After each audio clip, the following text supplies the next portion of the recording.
ഇപ്പൊ വരുന്നുണ്ട് പ്രണയ ദിനം, വാലന്റൈൻസ് ഡേ. ഫെബ്രുവരി 14-ാം തീയതി വാലന്റൈൻസ് ഡേ വരികയാണ്. കഴുകി നിർത്തിക്കോളയും പശുവൊക്കെ വീട്ടിലുണ്ടെങ്കിൽ കെട്ടിപ്പിടിച്ച് മുത്തം കൊടുക്കാം. പുതിയ തീരുമാനം വരിക. 14-ാം തീയതി ആകുമ്പോ സ്നേഹത്തിന്റെ പേരിൽ പശുവിന് ചുംബനം കൊടുക്കണമെന്ന്. ഒന്ന് ആലോചിച്ചെങ്കിൽ എന്തൊരു ലോകമാ പ്രിയപ്പെട്ട സഹോദരങ്ങളെ. ഈ ഫേസ്ബുക്കും വാട്സപ്പും ഒന്നും ഈ ഒരു സാധനം ഇല്ലാത്ത ഉപ്പാപ്പന്മാര് രക്ഷപ്പെട്ടു, അൽഹംദുലില്ലാ. അവർക്ക് ഇതൊന്നും അറിയാൻ വേണ്ട, ലോകത്തെ പറ്റി ഒരു ചിന്തയില്ല അവർക്ക്. അൽഹംദുലില്ലാ, പള്ളി വീട് അൽഹംദുലില്ലാ. അത് അള്ളാഹു നിലനിർത്തി തരട്ടെ. പുതിയ ജനറേഷന്റെ അവസ്ഥ എന്ന് പറഞ്ഞാൽ 14-ാം തീയതി ഇപ്പൊ ഇറങ്ങും. 14-ാം തീയതി ആകുമ്പോ എല്ലാവരും പശുവിനെ കെട്ടിപ്പിടിച്ച് മുത്തം കൊടുക്കണമെന്നാണ് പുതിയ തീരുമാനം, നിയമം വരുന്നത്. അതാണ് വാലന്റൈൻസ് ഡേ. അല്ലാഹു അക്ബർ.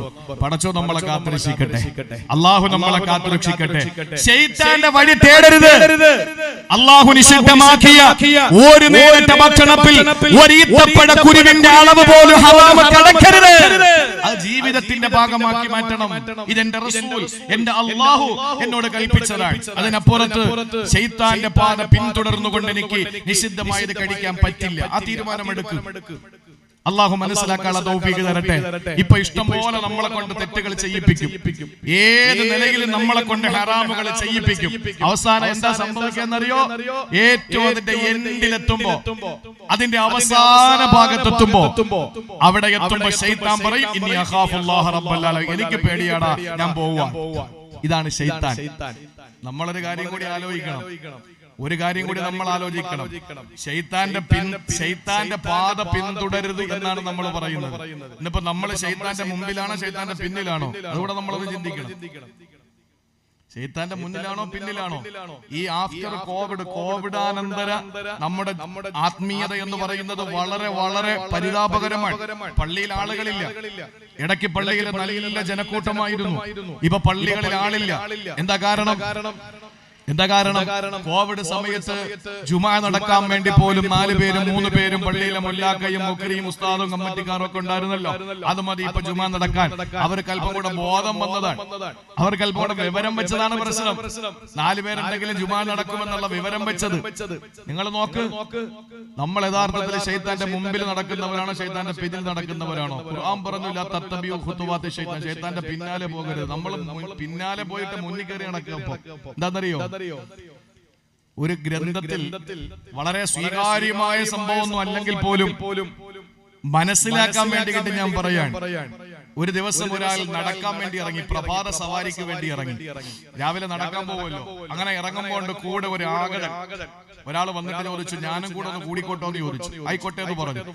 അങ്ങനെ അവര് സംസാരിച്ചു പറഞ്ഞൊക്കെ നടക്കാൻ തുടങ്ങി. കുറെ സമയം കഴിഞ്ഞു, മണിക്കൂറുകൾ കഴിഞ്ഞ് നേരം പാതിരാത്രിയായി. അവര് നല്ല ചങ്ങാതിമാരായി. രാത്രി കിടക്കാൻ വേണ്ടി ഒരു പായ വിരിച്ചു. ആഗതനായ അതിഥിയായ മനുഷ്യന് വേണ്ടിയിട്ട് പായ വിരിച്ചു. അപ്പൊ ഈ അതിഥി പറഞ്ഞു, ഞാൻ പോവാ, ഞാൻ നിന്നോടൊപ്പം കിടക്കൂല, എനിക്ക് പേടിയാ. അപ്പൊ ഇയാള് ചോദിച്ചു, നീ ആരാണ്? ഇത്രയും നേരം നമ്മൾ ചങ്ങാതിമാരായി ഒരുമിച്ച് നടന്നു, ഒരു പാത്രത്തിലുണ്ടു. ഇപ്പൊ രാത്രി കിടക്കാൻ നേരത്തെ നീ പറയുന്നു എന്നെ പേടിയാണെന്ന് പറഞ്ഞിട്ട് ഓടാൻ മാത്രം ഞാൻ എന്ത് ഭീകരനാണ്? നീ യഥാർത്ഥത്തിൽ ആരാണ്? അപ്പൊ ഈ രണ്ടാമത് വരട്ടെ, കൂടെ കൂടിക്കോട്ടെ എന്ന് പറഞ്ഞ ഈ ഓടി പോകാൻ പോയ ആള് പറഞ്ഞു, ഞാൻ ശൈത്താനാണ്, ഞാൻ പിശാചാണ്. എന്താ നീ അങ്ങനെ പോകുന്നു എന്ന് പറഞ്ഞത്? പേടി എന്ന് പറയാൻ കാരണം എന്താണ്? അപ്പൊ ആ ശൈത്താൻ ഇവനോട് പറഞ്ഞ വാക്കെന്താണെന്നറിയോ? എടാ, ഞാൻ ഒരു സുജൂദ് ഒഴിവാക്കി, അതും പടച്ചോന്റെ മുന്നിലല്ല. ഒരു സൃഷ്ടിയായ ആദമിന്റെ മുന്നില് ഒരു സുജൂദ് ചെയ്യാൻ അല്ലാഹ് പറഞ്ഞപ്പോ ഞാനത് ഒഴിവാക്കിയതിന്റെ പേരിൽ ഞാൻ ശപിക്കപ്പെട്ടവനായി, ഞാൻ ആക്ഷേപിക്കപ്പെട്ടവനായി, ഞാൻ കുറ്റക്കാരനായി, ഞാൻ വിമർശിക്കപ്പെട്ടവനായി, ഞാൻ വിശ്വാസികളുടെ നാവ് കൊണ്ട് ശപിക്കപ്പെട്ടവനായി. ലോകം അവസാനം വരെയും ഞാൻ ശാപവാക്കുകളെ ഉരുകി നടക്കുകയാ, ഒരു സുജൂദ് ഒഴിവാക്കിയതിന്റെ പേരിൽ, അതും അല്ലാഹ്ക്കല്ല, ഒരു അടിമയ്ക്ക്. എടാ, ഞാൻ രാവിലെ നിന്റെ കൂടെ കൂടി നീ സുബഹി നിസ്കരിച്ചില്ല, ലോഹർ നിസ്കരിച്ചില്ല, അസ്ർ നിസ്കരിച്ചില്ല, മഗ്രിബ് നിസ്കരിച്ചില്ല, ഇശാ നിസ്കരിച്ചില്ല. ഈ നമസ്കാരത്തിൽ എത്ര സുജൂദുണ്ട്? അത് മാർക്ക പടച്ചവന്. ഇത്രയും റബ്ബിന് ഒരു ദിവസം സുജൂദ് ഒഴിവാക്കിയ നിന്റെ കൂടെ ഞാൻ നടന്നാൽ ഇനി ഒരു ശിക്ഷ താങ്ങാനുള്ള കഴിവ് എനിക്കില്ല. ഇത് പറഞ്ഞിട്ട് ശൈത്താൻ ഓടുകയാണ്. അപ്പൊ ഒന്ന് ചിന്തിച്ചു നോക്കിയേ, ശൈത്താനാണോ ഇമാമ്, നമ്മളാണോ ഇമാമ്?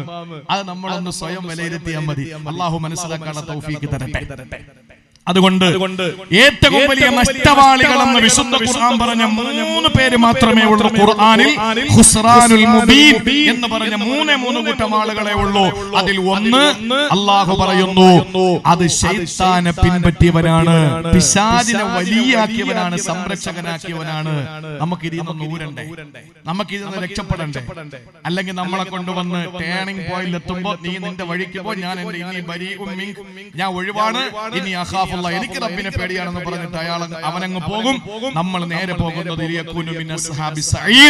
കത്തിയാളുന്ന നരകത്തിന്റെ ബീഭത്സതയിലേക്ക് എടുത്തെറിയപ്പെടും. അള്ളാഹു നമ്മളെ കാത്തുരക്ഷിക്കട്ടെ. അതുകൊണ്ട് പ്രിയപ്പെട്ട സഹോദരിമാരെ, നമുക്ക് രക്ഷപ്പെടാനുള്ള മാർഗം എന്താണ്? എന്താ മാർഗം? ശൈത്താനെ ഓടിക്കാൻ എന്താ മാർഗം?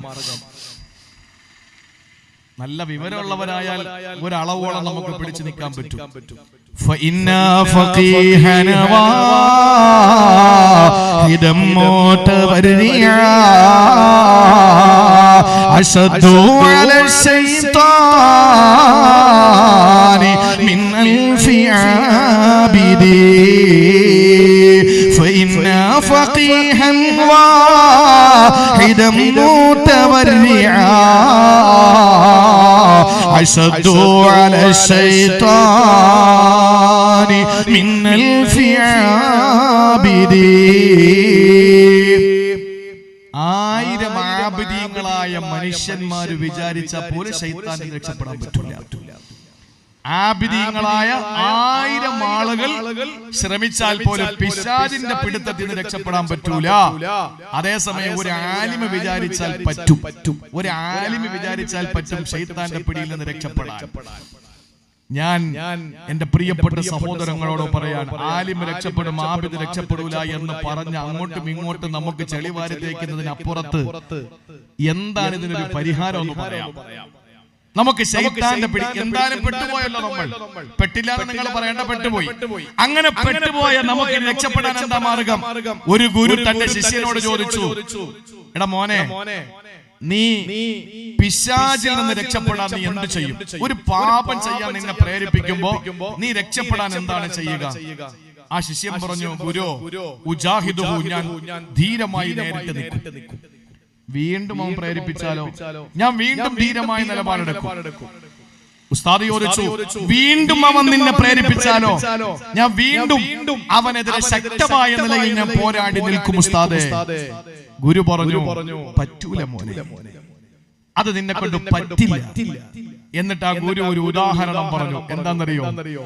നമ്മളൊരു വീട്ടിലേക്ക് കയറി ചെന്നിരിക്കട്ടെ. നമ്മളിപ്പോ ഒരു വീട്ടിലേക്ക് പോയി, അപരിചിതനാണ് നമ്മൾ.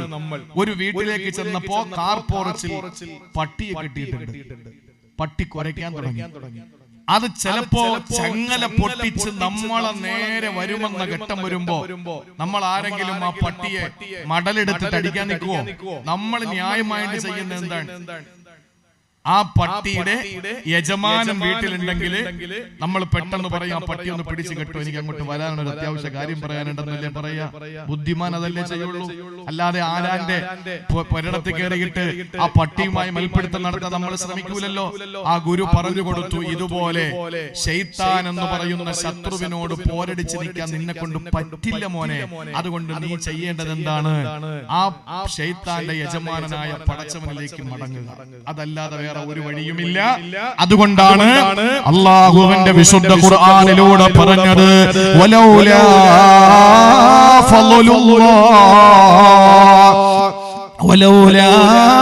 ഫളുല്ലാഹി അലൈക്കും വറഹ്മതുഹു ലത്തബഅതുമു ശൈത്താന ഇല്ലാ ഖലീലാ.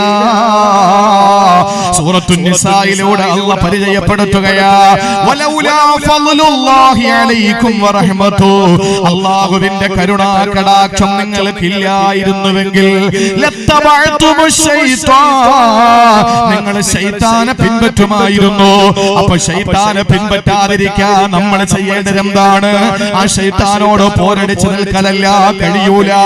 ആ ശൈത്താൻ ശക്തനാണ് പ്രിയപ്പെട്ടവരെ, നമുക്ക് പറ്റില്ല. അതുകൊണ്ട് നമ്മൾ ചെയ്യേണ്ടത് എന്താണ്? ഒരൊറ്റ വഴിയാണ്, അല്ലാഹുവിലേക്ക് അങ്ങ് മടങ്ങുക. പടച്ചവരിലേക്ക് നമ്മൾ അങ്ങ് മടങ്ങലല്ലാതെ വേറെ വഴിയൊന്നുമില്ല. അതുകൊണ്ട് തീരുമാനിച്ചോ, മടക്കം അല്ലാഹുവിലേക്ക്. അതുകൊണ്ടാണ് ആദരവായ പ്രവാചകൻ സല്ലല്ലാഹു അലൈഹി വസല്ലമ തങ്ങൾ നമ്മെ പഠിപ്പിച്ചത്, കോട്ടുവാവിടുന്ന സമയത്ത് പോലും നീ പറയേണ്ടത് എന്താണ്? അഊദു ബില്ലാഹി മിനശ് ശൈത്വാനിർ റജീം. അവനോട്, അല്ലാഹുവിനോട് പിശാചിൽ നിന്ന് കാവൽ തേടല. അതുകൊണ്ട് ഏത് കാര്യം തുടങ്ങുമ്പോഴും നമ്മൾ പറയേണ്ടത് അങ്ങനെയാ. അതുകൊണ്ടാണ് ബാത്റൂമിലേക്ക് കയറുമ്പോൾ നമ്മൾ പറയുന്നത് എന്താണ്? ആ വിഷയം വരുന്നുണ്ട്. തന്റെ ഭാര്യയെ സമീപിക്കും പറയുന്നത് എന്താ? അല്ലാഹുമ്മ ജന്നിബിന ശൈത്താന വജന്നിബി ശൈത്താന ഫീമാ റസഖ്തനാ. അല്ലാഹുവേ, ശാരീരിക ബന്ധത്തിൽ ഞങ്ങൾ ഏർപ്പെടുകയാണ്. ഈ ബന്ധത്തിൽ പിശാചിനെ അകറ്റി നിർത്തണേ അല്ലാ. അതുപോലെ ഇതിലുണ്ടാകുന്ന കുഞ്ഞിൽ നിന്ന് നീ പിശാചിനെ അകറ്റി നിർത്തണേ അല്ലാ. ഇത് ദുആ ചെയ്യൽ നിർബന്ധമാണ്. എന്തുകൊണ്ട്? അതിലുണ്ടാകുന്ന കുഞ്ഞ് സാലിഹാകണമെങ്കിൽ അതേ വഴിയുള്ളൂ. അതല്ലാതെ പ്രസവിച്ചതിന് ശേഷം ഏത് നൂലോര് കെട്ടിയിട്ട് കാര്യമില്ല. അതിനു മുമ്പ് വാപ്പ ഉമ്മ തീരുമാനിക്കുന്ന സമയത്ത്, ആ ശാരീരിക ബന്ധപ്പെടുന്ന സമയത്ത് നീ നിന്റെ ഭാര്യയും ദുആ ചെയ്യണം. അല്ലാഹുമ്മ ജന്നിബിന ശൈത്താൻ. പടച്ചവരെ, ഞങ്ങളെ ഈ ബന്ധപ്പെടലിൽ നിന്ന് ശൈത്താനെ അകറ്റി നിർത്തണേ അല്ലാ. വജന്നിബി ശൈത്താന ഫീമാ റസഖ്തനാ. ഈ ശാരീരിക ബന്ധത്തിൽ നീ ഞങ്ങൾക്ക് തരുന്ന സമ്മാനത്തിൽ ഞങ്ങളുടെ പൊന്നോമനകളിൽ ശൈത്താനെ കടന്നു വരല്ല അല്ലാ. ഇതെത്ര പിതാക്കന്മാര് മാതാക്കള് ചൊല്ലിയിട്ടുണ്ട്, എത്ര ഭാര്യ ഭർത്താക്കന്മാര് ചൊല്ലിയിട്ടുണ്ട്. ഇത് ചൊല്ലിയാലാണ് പിശാചവന്റെ ജീവിതത്തിൽ നിന്ന് മാറി നിൽക്കുക. അല്ലാതെ ആ സമയത്ത് പിശാചിനെ ഓട്ടിക്കാൻ നടന്ന കാര്യങ്ങൾ നടക്കൂല. അത് കാണാനും പറ്റൂല. കാരണം അവന് ശത്രുശക്തനാണ്. ശത്രുശക്തനാണ്. യുദ്ധത്തില് ശക്തിയല്ല, ബുദ്ധിക്കാണ് അവിടത്തെ വില. അതുകൊണ്ട് നമ്മൾ ബുദ്ധിപരമായി ഇടപെടണം. അല്ലാഹുവിനോട് കാവൽ തേടണം. വീട്ടില് ശൈത്താൻ വന്നിട്ടുണ്ടോ? കാവൽ തേടലല്ലാതെ വേറെ വഴിയില്ല. 5 സ്ഥലങ്ങളിൽ ശൈത്താൻ, വീട്ടിൽ 5 സ്ഥലങ്ങളിൽ ശൈത്താൻ ഉണ്ടെന്നാണ്. ഒന്ന് ഓർത്ത് വെച്ചോളി. വീട്ടിൽ പോയിട്ട് നോക്കിക്കോ. 5 സ്ഥലങ്ങളിൽ വീട്ടിൽ ശൈത്താൻ ഉണ്ടാകുമെന്നാണ്. ഒന്ന്, അൽ ഫിറാശുല്ലദീ ലാ യനാമു അലൈഹി അഹദുൻ. ആരും കിടക്കാതെ നിവർത്തിയിട്ടിരിക്കുന്ന ബെഡിൽ. മനസ്സിലായോ? രാവിലെ എണീറ്റ് എന്താ ചെയ്യേണ്ടത്? ബെഡ്ഷീറ്റ് മടക്കി വെക്കണം. ബെഡ്ഷീറ്റ്, കിടക്കുന്ന ബെഡ്ഷീറ്റ് മടക്കി വെക്കണം. മെത്ത പിടിച്ച് മടക്കിയിട്ട് പ്ലാസ്റ്റിക് കവറിനകത്താക്കാൻ പറ്റൂല. നമ്മൾ മെത്തയുടെ മുകളിൽ ഒരു വിരിപ്പ് വിരിച്ചിട്ടല്ലേ കിടക്കുക. രാവിലെ എണീറ്റിട്ട് ആ ബെഡ്ഷീറ്റ് നമ്മൾ മടക്കി വെക്കണം. എന്തുകൊണ്ട്? നമ്മൾ അവിടെ അത് ഉപേക്ഷിച്ചു പോയാൽ അതിൽ പിശാച് കിടന്നുറങ്ങുമെന്നാണ് ആദരവായ പ്രവാചകൻ നബി മുഹമ്മദ് മുസ്തഫ സല്ലല്ലാഹു അലൈഹി വസല്ലമ തങ്ങൾ പറഞ്ഞത്. അതുകൊണ്ടാണ് റസൂൽ തങ്ങൾ പറഞ്ഞത്, ഫിറാശുൽ റജുലി, ഒരു വിരിപ്പ് അവിടുത്തെ വീട്ടുടമയ്ക്ക്, ഒന്നവന്റെ ഭാര്യയ്ക്ക്, ഒന്ന് അതിഥികൾ വരുമ്പോൾ അവർക്ക്, നാലാമത്തേത് ശൈത്താനുള്ളതാണ് എന്ന് പറഞ്ഞാൽ മനസ്സിലായോ? വീട്ടിൽ എത്ര റൂമുള്ളത്? ഓ അൽഹംദുലില്ലാഹ് 7-8 റൂമുണ്ട് ഉസ്താദേ. വലിയ സന്തോഷം, അല്ലാഹു തന്നതല്ലേ. ആരൊക്കെയുണ്ട് വീട്ടിൽ? ഞാനും ഭാര്യയും, വേറെ ആരുമില്ല. മക്കളൊക്കെ കെട്ടിപ്പോയി, ചിലരെ കെട്ടിച്ചു വിട്ട് അവരൊക്കെ അവരുടെ വഴിക്കായി. ഞാനും ഭാര്യയും 7-8 റൂമുണ്ട് അൽഹംദുലില്ലാഹ്. എവിടെയോളം നമുക്ക് കിടക്കാം. നീയും നിന്റെ ഭാര്യയും കിടക്കുന്ന റൂം, അല്ലെങ്കിൽ നീയും നിന്റെ കുടുംബം മക്കൾ കിടക്കുന്ന റൂം, അത് കഴിഞ്ഞിട്ട് നിനക്കൊരു അതിഥി വന്നാൽ ആ അതിഥി കിടക്കുന്ന റൂം, അത് കഴിഞ്ഞ് ബാക്കി സ്ഥലങ്ങളിലൊക്കെ പിശാച് കിടക്കുക. അല്ലാഹു കാത്തുരക്ഷിക്കട്ടെ. അതുകൊണ്ട് നമ്മൾ എത്ര റൂമുകൾ പൊക്കുക എന്നുള്ളതിനപ്പുറത്ത് നമുക്ക് കഴിയുന്നത് എന്താണ്? ഉള്ള വിരിപ്പുകൾ മടക്കി വെച്ചിട്ട് നമ്മൾ സൂക്ഷിക്കണം. ശൈത്താൻ നമ്മുടെ വീട്ടിലുണ്ടാകുന്ന ഒന്നാമത്തെ സ്ഥലം അതാണ്. ഇനി രണ്ടാമത്തത് എവിടാന്നറിയോ? അസിയാബുൽ മുഅല്ലഖത്തു ഫിത്രത്തി തവീലത്തിൻ ദൂന ലുബ്സിഹാ. ധരിക്കാതെ മാറ്റിയിട്ടിരിക്കുന്ന വസ്ത്രം, വസ്ത്രമൊക്കെ അടുക്കി മടക്കി വെക്കണം. അത് പഠിക്കണം. ചെന്നുടനെ ഊരി അങ്ങോട്ടെറിയും, ഒരെണ്ണം ഒന്ന് ഊരി ഇങ്ങോട്ടെറിയും, പിന്നെ ഒരെണ്ണം ഊരി അങ്ങോട്ടെറിയും. അതങ്ങനെ തന്നെ കിടക്കും. നാളെ നേരം വെളുക്കാൻ വേറെ എടുത്തിട്ടുണ്ട് പോകുന്നത്. ഈ ഒഴിവാക്കിയ തുണിയുണ്ടല്ലോ, ഈ ഒഴിവാക്കിയ തുണിയുണ്ടല്ലോ, ആ മടക്കി വെക്കാതെ ഉപയോഗിച്ചിട്ടെടുത്ത് കളഞ്ഞ തുണിയിൽ പിശാച് വസിക്കുമെന്ന് നബി മുഹമ്മദ് മുസ്തഫ നബി തങ്ങൾ പറഞ്ഞു. വിരിച്ചിട്ടിരിക്കുന്ന മുഴുവൻ തുണിയിലും കയറി ശൈത്താൻ ഉറങ്ങുമെന്ന് നബി മുഹമ്മദ് മുസ്തഫ. ഒന്ന്, രാത്രി കിടന്നിട്ട് വിരിപ്പ് മടക്കി വെക്കാത്ത വിരിപ്പ്. രണ്ടാമത്തേത്, ആവശ്യമില്ലാതെ വലിച്ചെറിഞ്ഞ് നമ്മൾ ഉപേക്ഷിച്ച് വീടുകളിലേക്ക് ഇട്ടിരിക്കുന്ന തുണിത്തരങ്ങൾ. ഇനി മൂന്നാമത്തേത് എന്നറിയോ? ബാത്റൂമിൽ കയറിയ പുറത്തേക്ക് ഇറങ്ങി നന്നായിട്ട് ആ ബാത്റൂമിന്റെ ഡോർ ക്ലോസ് ചെയ്യണം, നന്നായിട്ട് അടയ്ക്കണം. ഇന്നെന്താ വീട്ടിലെ പണ്ടൊക്കെ എന്താ പറയാ? ഈ ബാത്റൂമിൽ പോകുന്നതിന് എന്താ പറയാ? വെളിക്കിരിക്കുന്നല്ലേ? അതൊരു വലിയ തെറ്റായിട്ട് തോന്നുന്നു. അപ്പൊ ആരും പോവാതെ വന്നതാ? അതൊന്നും വലിയ തെറ്റൊന്നുമല്ല. വെളിക്കിരിക്കുക എന്നാ പറയുന്നത്. എന്നതിന്റെ അർത്ഥം എന്താ? എടാ, അത് പാരമ്പര്യമാണ്. ആയിഷ ബീവിയുടെ മാല നഷ്ടപ്പെട്ടത് എന്തുകൊണ്ടാണ്? ആയിഷ ബീവി വെളിക്കിരിക്കാൻ പോയപ്പോഴാണ്. തിരിച്ചു വന്നപ്പോ മാലയില്ല. അത് നോക്കിപ്പോയി. അപ്പോഴാണ് യാത്രാ സംഘം കടന്നുപോയത്. ആയിഷ ബീവി ഉണ്ടാകുമെന്ന് അറിഞ്ഞിട്ട്. അപ്പോഴാണ് മാലയുടെ പ്രശ്നം ഉണ്ടായത്. അങ്ങനെയാണ് സൂറത്ത് നൂർ ഇറങ്ങുന്നത്. ആയിഷ ബീവി റളിയല്ലാഹു അൻഹാ, അതുപോലെ തന്നെ ഹഫ്സ ബീവി റളിയല്ലാഹു അൻഹാ അടക്കമുള്ള നബിതങ്ങളുടെ പ്രിയപ്പെട്ട ഭാര്യമാര് ബാത്റൂമിൽ വെളിക്കിരിക്കാൻ പോയിട്ട് ഇത് ഏതെങ്കിലുമൊക്കെ എംബോക്കികൾ എടുത്തു വെച്ചിട്ട് നാളുകളിൽ സോഷ്യൽ മീഡിയയിൽ കുറെ എണ്ണുണ്ടല്ലോ, ഇവനെല്ലാം ഇതെടുത്തു വെച്ചിട്ട് ഇങ്ങനെ അലക്കി അലക്കി അലക്കി അലക്കി നിങ്ങൾ എന്താ ചെയ്യുക? വേറെ ഒരു ജോലിക്കും പണിക്കും പോകാതെ നല്ല തണ്ടിയും തടിയൊക്കെ ഉണ്ടല്ലോ, അധ്വാനിച്ചിട്ട് 10 വിരൽ അരങ്ങിയിട്ട് 5 വിരൽ വായിൽ പോകാനും മക്കൾക്ക് ശാപ്പാട് കൊടുക്കാനും കഴിവുണ്ടായിട്ടും ഇസ്ലാമിന്റെ ആശയങ്ങളെയും ആദർശങ്ങളെയും കൊന്നനം കുത്തിയിട്ട് സോഷ്യൽ മീഡിയയിലെ തമ്പുരാക്കന്മാര് വാണരുളുന്ന ഈ വൃത്തികെട്ട കാലത്ത് ഇതൊന്നും നമുക്കൊരു പ്രശ്നമായിട്ട് നമ്മൾ കാണുന്നില്ല. ചരിത്രം അങ്ങനെയാണ്. ആ കാലഘട്ടത്തില് സഹാബ പ്രിയപ്പെട്ട ഭാര്യമാര് ഉമ്മഹാത്തുൽ മുഅ്മിനീങ്ങൾ ബാത്റൂമിൽ പോയിട്ട് അഥവാ വെളിക്കിരിക്കാൻ പോയിട്ട് തിരിച്ചു വരുന്ന സന്ദർഭത്തിൽ ആളുകളെ തിരിച്ചറിയുന്ന ഒരു സാഹചര്യം വന്നപ്പോഴാണ് ഉമർ തങ്ങൾ ചെന്നിട്ട് നബി തങ്ങളോട് പറഞ്ഞത്, നബിയെ സല്ലല്ലാഹു അലൈഹി വസല്ലം, നിങ്ങൾ എത്രയും പെട്ടെന്ന് അല്ലാഹുവിനോട് പറയണം ഹിജാബിന്റെ ആയത്ത് ഇറക്കാൻ. ഉമർ തങ്ങളുടെ ആവശ്യപ്രകാരം 10ഓളം വരുന്ന ആയത്തുകൾ ഇറക്കിയതിൽ ഒരു ആയത്ത്, നബിയെ നിങ്ങളുടെ ഭാര്യമാരോടും പെൺമക്കളോടും പറയണം യുദ്നീന അലൈഹിന്ന മിൻ ജലാബിബിഹിന്ന, ജിൽബാബിനെ പറ്റിയിട്ടുള്ള ആയത്തുകൾ, മൂട് പടമണിയണമെന്ന ആയത്തുകൾ, ഹിജാബ് ധരിക്കണമെന്ന ആയത്തുകൾ, ബുർഖ ധരിക്കണമെന്ന ആയത്ത് ഇറങ്ങിയത് വെളിക്കിരിക്കാൻ പോയതുമായി ബന്ധപ്പെട്ട വിഷയത്തിലാണ്. പണ്ടുള്ള ആളുകൾ അതുകൊണ്ട് വീട്ടിനകത്ത് പറക്കത്തുണ്ടായിരുന്നു. ഇതിപ്പോ നേരെ കയറി വരുമ്പോ ഹാളിൽ 2 എണ്ണം, റൂമിനകത്ത് 1 എണ്ണം, അടുക്കള നിൽക്കുമ്പോ പെട്ടെന്നെങ്ങാനും പോകണം തോന്നിയാലോ ആളിരുന്നാലോ അതുകൊണ്ട് അടുക്കളക്കകത്ത് 1 എണ്ണം, ഇനി സ്റ്റോറിൽ നിൽക്കുമ്പോ അരി അളന്നോണ്ടിരിക്കുമ്പോ പോകണം തോന്നിയാലോ അതിന് 1 എണ്ണം. വീടിന്റെ 4 ചുവരിന്റെ ഇടയിൽ 10ഉം 20ഉം ബാത്റൂം. അപ്പൊ നമ്മൾ കിടക്കുന്ന റൂമിനേക്കാൾ പിശാചിന്റെ വീട് കെട്ടിക്കൊടുത്തു. ഇത് പിശാചിന്റെ വീടാ. അതുകൊണ്ടാണ് ബാത്റൂമിൽ പടച്ചവനെ, ഇത് ശൈത്താന്റെ വീട്ടിലേക്ക് ഞാൻ കയറുന്നത്. ഇബ്രാഹിം അദ്ഹമുൽ ഖുറാസാൻ റളിയല്ലാഹു അൻഹു നടന്നു പോകുമ്പോൾ ടോയ്ലറ്റിൽ പോകണമെന്ന് ആഗ്രഹം വന്നപ്പോ വഴിയരികിൽ പൊതു ബാത്റൂം ഉണ്ട്. അതിനകത്തോട്ട് കയറാൻ വേണ്ടി മൂപ്പരം കൊണ്ട് ചെല്ലുമ്പോ അതിന്റെ മുന്നിൽ കസേരയിട്ട് ഒരാൾ ഇരിപ്പുണ്ട്. പൈസ തന്നിട്ട് കയറിയാൽ മതി എന്ന് പറഞ്ഞു. നമ്മൾ കണ്ടിട്ടില്ലേ റെയിൽവേ സ്റ്റേഷനിലും ബസ് സ്റ്റാൻഡിലും ഒക്കെ പൈസ തന്നിട്ട് കയറാൻ പറഞ്ഞു. മൂപ്പരൊരൊറ്റ കരച്ചില. അയാൾക്ക് മനസ്സിലായി. അയാൾ പറഞ്ഞു കേറിക്കോ, കരയൊന്നും വേണ്ട, പൈസ ഇല്ലെങ്കിൽ പിന്നെ തന്നാ മതി, കാര്യം നടക്കട്ടെ. മഹാനായ ഇബ്രാഹിം അദ്ദേഹം റളിയല്ലാഹു അൻഹു പറഞ്ഞു, എടാ പൈസ ഇല്ലാത്തത് കൊണ്ടല്ല, എനിക്ക് അത്രയും അത്യാവശ്യമുള്ളത് കൊണ്ടല്ല, ഞാൻ ചിന്തിച്ചത് ഇത് ശൈത്താന്റെ വീടാണ്. ശൈത്താന്റെ വീട്ടിൽ കയറുന്നതിന് പൈസ കൊടുക്കണമെങ്കിൽ അല്ലാഹുവിന്റെ റഹ്മത്തിന്റെ മാലാഖമാരുടെ വീടാകുന്ന സ്വർഗ്ഗലോകത്ത് കയറുന്നതിന് എത്ര കോടി കൊടുത്താൽ മതിയാകും. ഞാൻ അതിനെപ്പറ്റി ചിന്തിച്ചിട്ട് കരഞ്ഞു പോയതാ എന്ന് മഹാനായ ഇബ്രാഹിം അദ്ദേഹം ഖുറാസാൻ റളിയല്ലാഹു പൊന്നുവിന്റെ പറച്ചിൽ കേട്ടു നോക്കൂ സഹോദരങ്ങളെ, ചിന്തിച്ചു നോക്കിന്. ശൈത്താന്റെ വീടാണ് ബാത്റൂമുകൾ. ഇന്ന് വീട്ടിനകത്ത് ബാത്റൂം കൂടിയപ്പോ എന്താ സംഭവിക്കുക? വീട്ടിന്റെ ഉള്ള ബറക്കത്തും പോയി. അൽ ഹമാം, ശൈത്താൻ വീട്ടിലുള്ള സ്ഥലങ്ങളിൽ മൂന്നാമത്തേത് അൽ ഹമാം എന്ന് പറഞ്ഞാൽ ബാത്റൂമുകളാണ്, ടോയ്ലറ്റുകളാണ്. അതുകൊണ്ട് തന്നെ നമ്മൾ അതിനകത്ത് കയറുമ്പോ പറഞ്ഞുകൊണ്ടേ കയറാവൂ പടച്ചവനെ.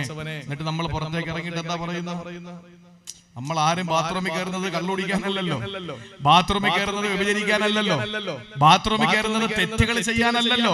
നമ്മൾ പുറത്തിറങ്ങിയിട്ട് എന്താ പറയുന്നത്? ഉഫ്രാനക അൽഹംദുലില്ലാ, ഉഫ്രാനക, നിന്നോട് ഞാൻ പൊറുക്കലിനെ തേടുക തമ്പുരാനെ എന്ന് പറഞ്ഞതിന്റെ അർത്ഥം എന്താ? അതിനകത്ത് നമ്മൾ വേറെ ചീട്ട് കളിക്കാൻ കയറിയാണോ? അല്ലല്ലോ. നമ്മളതിനകത്ത് കയറിയ എന്തിനാണ്? ശൈത്താന്റെ വീടാ. കയറിയപ്പോ എന്തെങ്കിലും ചിന്തകളൊക്കെ വന്നിട്ടുണ്ടെങ്കിൽ നിന്നോട് ഞാൻ പൊറുക്കലിനെ തേടുകയാ. അല്ലതി അദ്ഹബ അന്നി അല്ലാതെ വഅഫാനി, എന്റെ വയറിന്റെ അസ്വസ്ഥതയും ബുദ്ധിമുട്ടൊക്കെ മാറ്റി തന്ന റബ്ബേ നിനക്ക് സർവസ്തുതി. ഇതാണ് നമ്മൾ പഠിക്കേണ്ടത്. മൂന്നാമത് വീട്ടിൽ ശൈത്താനുള്ള സ്ഥലം ബാത്റൂമാണ്. ഇനി നാലാമത്തേത് എവിടെയെന്നറിയോ? അല്ലാഹുവിന്റെ റസൂൽ പറയുകയാണ്, ലാ തദ്ഖുലുൽ മലായികതു ബൈതൻ ഫീഹി കൽബുൻ വലാ തമാസീൽ. രൂപങ്ങളും പട്ടിയുമുള്ള വീട്ടിൽ അല്ലാഹുവിന്റെ റഹ്മത്തിന്റെ മലക്ക് വരൂല. രൂപങ്ങളും എന്ന് പറഞ്ഞാൽ ഏത് രൂപമാണ് എന്റെ പ്രിയപ്പെട്ട സഹോദരങ്ങളെ? അതായത് മുജസ്സമായ രൂപങ്ങളുള്ള, നമ്മളിപ്പോ ചില ആളുകളൊക്കെ ഇങ്ങനെ വരച്ച് ഉണ്ടാക്കി വെച്ചിരിക്കുമല്ലോ വീടുകളിൽ. ജിസ്മുള്ള മഹാരഥന്മാരായ സൂഫിയാക്കളായ പണ്ഡിതന്മാര് ഇതിനെയും എതിർത്തിട്ടുണ്ട്. ഏത്? പ്രാവ് തൂറാൻ വേണ്ടി നമ്മളൊക്കെ ഫോട്ടോ കൊണ്ട് വയ്ക്കൂലേ അവളോടൊക്കെ, അതിനെയും എതിർത്തിട്ടുണ്ട്. സൂഫിയാക്കളായ പണ്ഡിതന്മാർ, സൂക്ഷ്മതയുടെ പണ്ഡിതന്മാർ. മുജസ്സമായ ഫോട്ടോ എന്ന് പറഞ്ഞാൽ ജിസ്മുള്ള എന്ന് പറഞ്ഞാൽ തൊട്ട് നോക്കിയ മനുഷ്യനെ കണക്കിരിക്കും. ഒരു ബിംബം മാതിരി ഉണ്ടാക്കി വെച്ചിരിക്കുന്ന വീട്ടില് ഭർത്താവ് ഗൾഫിൽ പോയി. അങ്ങനെ ആരോ ഒരാള് ഭർത്താവിനെ ഉണ്ടാക്കി കൊടുത്തെന്ന് രാവിലെ കാണാൻ വേണ്ടിയിട്ട് വീട്ടിന്റെ മുമ്പിൽ ഇങ്ങനെ വെച്ചിട്ടുണ്ട്. എന്നാൽ ആ വീട്ടിൽ റഹ്മത്തിന്റെ മലക്ക് വരൂല. രൂപങ്ങളുള്ള വീട്ടിൽ റഹ്മത്തിന്റെ മലക്ക് വരൂല. ഇനി അഞ്ചാമതൊരു കാര്യം കൂടി വീട്ടിൽ ബറക്ക റഹ്മത്തിന്റെ മലക്ക്, അഞ്ചാമതൊരു സ്ഥലത്ത് കൂടി ശൈത്താൻ വരുന്നുണ്ട്. അതെവിടെയെന്നറിയോ? മകാനു ഇശ്ആലിന്നാ. അത് പെങ്ങന്മാര് അടിവരയിട്ട് കേൾക്കണേ. തീ കത്തിക്കുന്ന സ്ഥലങ്ങളിൽ പിശാചുണ്ടെന്നാണ്. കാരണം ശൈത്താനെ സൃഷ്ടിച്ചത് എന്തുകൊണ്ടാണ്? തീ കൊണ്ടാണ്. അവന് തീ വല്ലാത്ത ഇഷ്ടമാണ്. അതുകൊണ്ട് തന്നെ തീ കെടുത്തുന്ന, തീ ഉണ്ടാക്കുന്ന സ്ഥലത്തൊക്കെ പിശാച് വരും. അതുകൊണ്ട് നിങ്ങൾ ആ സമയത്തൊക്കെ അടുപ്പിന് തീ കത്തിക്കുമ്പോൾ ബിസ്മില്ലാഹിർ റഹ്മാനിർ റഹീം ഇത് പറയാതെ സ്റ്റൗ കത്തിക്കല്ലേ. അത് എന്താണെങ്കിലും നിങ്ങളൊരു തീ കത്തിക്കുമ്പോൾ, ഒരു തീപ്പെട്ടി വരയ്ക്കുമ്പോൾ, ഒരു ലൈറ്റർ കത്തിക്കുമ്പോൾ ബിസ്മി ചൊല്ലിയിട്ട് വേണം അത് ചെയ്യാൻ. എന്തുകൊണ്ടെന്നറിയോ? ആ സ്ഥലത്ത് ശൈത്താൻ ഹാജരാകുമെന്നാണ്. കാരണം ശൈത്താനെ സൃഷ്ടിച്ചിട്ടുള്ളത് തീ കൊണ്ടാണ്. ആ തീ അവന് വല്ലാത്ത ഇഷ്ടമാണ്. അതുകൊണ്ട് തീയുള്ള സ്ഥലത്തും ശൈത്താന് വീട്ടിൽ വരുമെന്നാണ്. അള്ളാഹു നമ്മളെ കാത്തുരക്ഷിക്കട്ടെ. അതുകൊണ്ട് വീട്ടിലേക്ക് കയറുമ്പോഴും ഇറങ്ങുമ്പോഴും ഒക്കെ ബിസ്മി ചൊല്ലണം. അതുപോലെ തന്നെ ആ കഴിക്കുമ്പോഴും നമ്മൾ ബിസ്മി ചൊല്ലണം.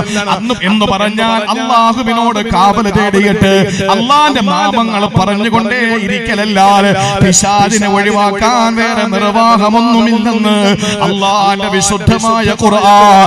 അതുകൊണ്ടാണ് നമ്മൾ ഏത് സമയത്തും പറയുന്നത് അഊദു ബില്ലാഹി മിനശ് ശൈത്വാനിർ റജീം. എന്ത് വസ്വാസ് വന്നാലും അങ്ങനെ ചൊല്ലിക്കോ. വീട്ടിലേക്ക് കയറി നമ്മൾ വീട്ടിൽ ചെല്ലുമ്പോൾ വയല് കഴിഞ്ഞ് വീട്ടിൽ പോകുമ്പോൾ അവിടെ ശൈത്താനുണ്ട്. ഞാൻ ആ ഭാഗം അവസാനിപ്പിക്കാൻ. വീട്ടിനകത്ത് ശൈത്താനുണ്ട്. നമ്മൾ കയറുമ്പോൾ എന്ത് പറഞ്ഞ് കയറണം? ബിസ്മില്ലാഹിർ റഹ്മാനിർ റഹീം.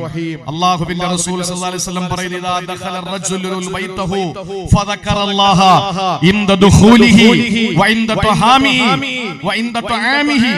കയറുമ്പോഴും കഴിക്കാൻ നേരത്തും നിങ്ങൾ അല്ലാഹുവിനെ ഓർത്തുകൊണ്ട് ബിസ്മി ചൊല്ലി കഴിഞ്ഞാൽ ശൈത്താൻ അവിടെ കൂടിയിരിക്കുന്ന മറ്റു ശൈത്താന്മാരോട് പറയും, ലാ മബീത ലക്കും വലാ അശാ. എടാ ഇന്ന് ഇവിടെ ഫുഡും അക്കോമഡേഷനും ഒന്നുമില്ല. ഇന്ന് നമുക്ക് കിടക്കാനും സ്ഥലമില്ല, കുടിക്കാനും ഒരു തുള്ളി വെള്ളം ഇവിടെ നിന്ന് കിട്ടൂല. ശൈത്താൻ പറയുന്നത്. കേറുമ്പോ ബിസ്മില്ലാഹിർ റഹ്മാനിർ റഹീം പറഞ്ഞ് വീട്ടിലോട്ട് കേറ്. അതോടെ ശൈത്താൻ അവിടെ ഇരിക്കുന്ന കുട്ടിപ്പിശാചുക്കളോട് പറയും, ഇത് ഹദീസാണ്, അള്ളാഹുവിന്റെ റസൂൽ സ്വഹീഹ് മുസ്ലിമിലുള്ളതാണ്, ലോകത്തെ എല്ലാ മുസ്ലിങ്ങളും അംഗീകരിക്കുന്ന മുസ്ലിമിലെ ഹദീസാ. മഹാനായ നബി സല്ലല്ലാഹു അലൈഹി വസല്ലം തങ്ങൾ പറയുന്നു, വീട്ടിലേക്ക് കയറുമ്പോ ബിസ്മി ചൊല്ലി കയറിക്കോ. അപ്പൊ ശൈത്താൻ മറ്റ് ശൈത്താന്മാരോട് പറയും, കൂടെ ഇരിക്കുന്ന കുട്ടി ശൈത്താന്മാരോട് പറയും, എടാ ഇന്ന് നമുക്ക് ഇവിടെ കിടക്കാൻ പറ്റൂല, കാരണം അവൻ കയറിയപ്പം ബിസ്മി ചൊല്ലിയിരിക്കുകയാണ്. എന്നിട്ട് നേരെ നമ്മൾ അടുക്കളയിലേക്ക് പോയി ഒരു ഗ്ലാസ് വെള്ളം എടുത്ത് കുടിക്കൂലേ, അല്ലെങ്കിൽ ഭക്ഷണം കഴിക്കൂലേ, ആ സമയത്തും ബിസ്മില്ലാഹിർ റഹ്മാനിർ റഹീം. അപ്പൊ ശൈത്താൻ പറയും, എടാ ഇവിടെ കിടക്കാൻ സ്ഥലമില്ല, പുറത്തുനിന്ന് ഭക്ഷണം കഴിച്ചിട്ട് വരാമെന്ന് കരുതിയാൽ ഇന്ന് ഭക്ഷണവും ഇല്ല, കാരണം അവൻ ബിസ്മി ചൊല്ലി ഭക്ഷണം കഴിച്ചിരിക്കുകയാണ്. നമുക്ക് കിടക്കാൻ സൗകര്യം ഇല്ല, കഴിക്കാൻ ഭക്ഷണവും ഇല്ല. ഇനി ഏതെങ്കിലും ഒന്ന് വിട്ടുപോയി എന്നിരിക്കട്ടെ, ഏത് ബിസ്മി ചൊല്ലി കേറി, പക്ഷെ കഴിക്കാൻ നേരത്തെ അതൊന്നും ഓർത്തില്ല, കാരണം ആക്രാന്തം കൊണ്ട് പെട്ടെന്നങ്ങ് തിന്നാൽ ശൈത്താൻ കുട്ടി ശൈത്താന്മാരുടെ പറയും, എടാ ഇന്ന് കിടക്കാൻ പറ്റൂല, പക്ഷെ നമുക്ക് ഫുഡ് ഇവിടെ ഉണ്ട്, ഇന്ന് കഴിക്കാൻ ഭക്ഷണം ഇവിടെ ഉണ്ട്. ഇനി ചില ആളുകൾ ഓടി കയറും വീട്ടിലേക്ക് ബിസ്മി ചൊല്ലാതെ, കഴിക്കുന്ന നേരത്ത് കൃത്യമായി ബിസ്മി ചൊല്ലി. എന്താ പറയുന്നത്? അവൻ പറയും, എടാ ഇന്നിവിടെ കഴിക്കാൻ നമുക്കൊന്നും കിട്ടൂല, എവിടെന്നെങ്കിലും കഴിച്ചിട്ട് വരാം, ഇവിടെ കിടക്കാൻ അവസരമുണ്ട്, കാരണം അവൻ കേറിയപ്പോ ബിസ്മി ചൊല്ലി, കഴിച്ചപ്പോ ബിസ്മി ചൊല്ലിയില്ല. ബിസ്മി ചൊല്ലി, കാരണം കഴിക്കാൻ ഇനി അവനൊന്നും കിട്ടില്ല.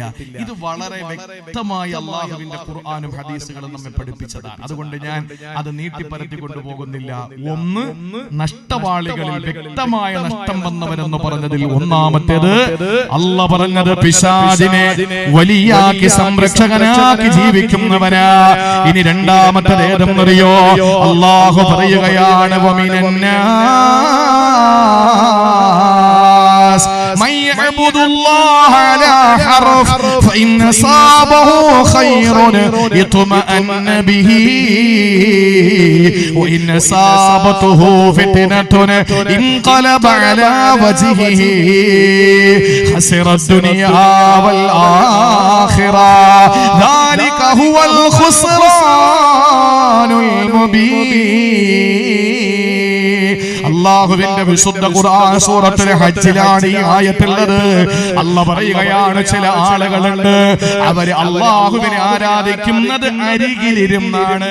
അരികിലിരുന്ന് ആരാധിക്കുന്നവർ അലാ ഹറഫ് എന്ന് പറഞ്ഞാൽ മനസ്സിലായോ? മലയാളത്തിലൊരു ചൊല്ലുണ്ട്, കയ്യാലപ്പുറത്തിരിക്കുന്ന തേങ്ങ. കയ്യാലപ്പുറത്തിരിക്കുന്ന തേങ്ങ എന്ന് പറഞ്ഞാൽ എന്താണ്? അങ്ങോട്ടും പിഴ ഇങ്ങോട്ടും പിഴ. അങ്ങനെ അല്ലാഹ് ആരാധിക്കുന്ന ചില ആളുകളുണ്ട്. അവരാരാ? അല്ലാഹ് എന്നിട്ട് വളരെ വ്യക്തമായി തന്നെ പഠിപ്പിച്ചു തരാ, ഏത് നന്മകൾ അവന് വന്നാൽ അവന്റെ ഭാര്യയ്ക്ക് നല്ല ആരോഗ്യമാണ്, അവന്റെ മക്കൾക്ക് നല്ല വിദ്യാഭ്യാസമാണ്, അവന് കച്ചവടത്തിൽ നല്ല ലാഭമുണ്ട്, അവന്റെ വീട്ടിലെന്നും സന്തോഷമാണ്. അങ്ങനെയായ അവൻ അതിൽ നിർവൃതി അടയുന്നവനാ, അവനതിൽ സന്തുഷ്ടനാണ്, സന്തോഷവാനാ. ഇനി